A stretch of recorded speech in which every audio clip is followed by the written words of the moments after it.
Now, I know adults are always trying to teach teenagers and 20-somethings life lessons, and most of the time their heart's in the right place, but they come from a completely different generation. So not only were things different when they were that age, they probably don't really remember it that much either. Now, I turned 27 this year, which I know is elderly in internet years, but IRL, I'm young enough to still know a little bit about what younger people go through, but I'm old enough to have supposedly learned a few things about life. And young people kind of have a reputation for being kind of rebellious, so often good advice gets lost on them. And I'm definitely no expert on life, but I know I have a couple of younger viewers, so I'm going to share some advice with you, and I fully expect you to ignore most, if not all of it.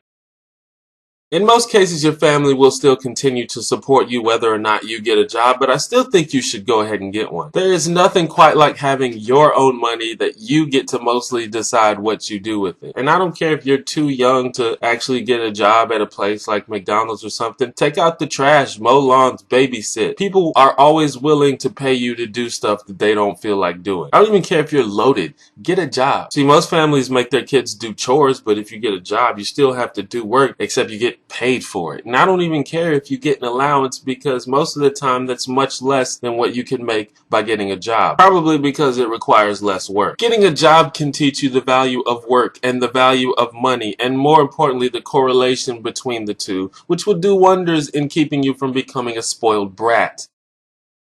Yeah, I know your parents are so overprotective and strict and unfair and blah, blah, blah. Just try to bear with it for a few years, please. You do realize that your parents are the reason that you're not dead, right? Even if your parents are complete assholes, which they might be, but they probably aren't, and you'll realize this in a few years. But even if they are, you kinda literally owe them your life. And most of the time, parents aren't trying to ruin your life, so it's kinda retarded for you to treat them as if that's what they're doing. And I know you didn't ask to be born into submission to this unelected authority, but that's just something you're gonna have to deal with if you want to continue being fed every day. And trust me, it just makes your life much easier and smoother and less drama filled if you just bite the bullet every now and then and just try things their way. I think young people are often rebellious against their parents because they feel like their parents are like out of touch and don't understand anything. But you see, the thing is,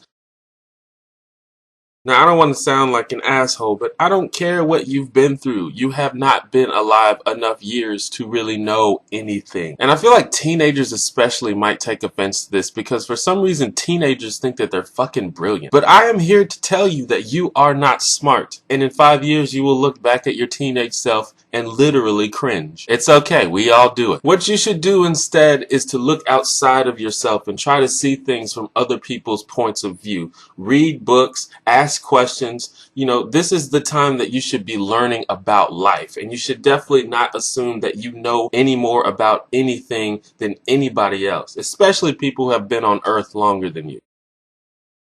Now, trust me, I'm not one of those annoying anti-smoking people. Oh my God, can you please put that out? Oh my God, this is everyone's air, okay? Put it out, please. Most of my friends smoke cigarettes, actually, and I'm kind of used to it by now. The thing is, most of them also wish they didn't smoke cigarettes. For what I gather, people start smoking cigarettes just to be social or to be cool, and most people understand that cigarettes are bad for you, so I'm not going to insult your intelligence by reiterating that. But I'm telling you, in 10 years, you will have shortness of breath and yellow teeth and significantly less money than you would otherwise, and you will hate the fact that you are addicted to cigarettes. I think people still have this mindset of, I can quit whenever I want. But the thing is, no, you can't. That's just what happens when you smoke cigarettes for a while. You get addicted to them. That's like if you get slashed with a knife and you go, nah, I could stop bleeding whenever I want. No, that's just what happens when you get slashed by a knife. And some people are probably saying, well, why don't you take this time to tell them not to do harder stuff like heroin? Well, yeah, but I know way more people that are addicted to cigarettes than are addicted to heroin. Also, don't do heroin. Jesus Christ.